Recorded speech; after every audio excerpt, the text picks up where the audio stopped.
জলবায়ু পরিবর্তনের জন্য দায়ী না হয়েও বিশ্বের সবচেয়ে ক্ষতিগ্রস্ত দেশের মধ্যে বাংলাদেশ অন্যতম।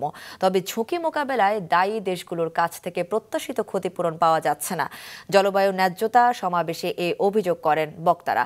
সকালে রাজধানীতে 2 দিনের জলবায়ু ন্যায্যতা সমাবেশে তারা আরও বলেন, সবশেষ আন্তর্জাতিক জলবায়ু সম্মেলন COP29-এ ক্ষতিগ্রস্ত দেশগুলোর ঝুঁকি মোকাবেলার জন্য দায়ী দেশগুলোর কাছ থেকে আশানুরূপ কোনো ঘোষণা আসেনি। অনুষ্ঠানে সমাজ কল্যাণ উপদেষ্টা বলেন, দেশে পরিবেশ রক্ষার জন্য নতুন করে কাউকে আর নদী ও খালে জায়গা দখল করতে দেওয়া হবে না।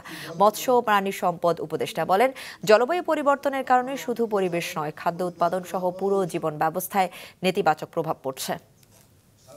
আমি একটা প্রকল্প দেখছি নদী দখল হয়ে গেছে। সেই প্রকল্প দ্বারা কে এই অনুমোদন দিয়েছে?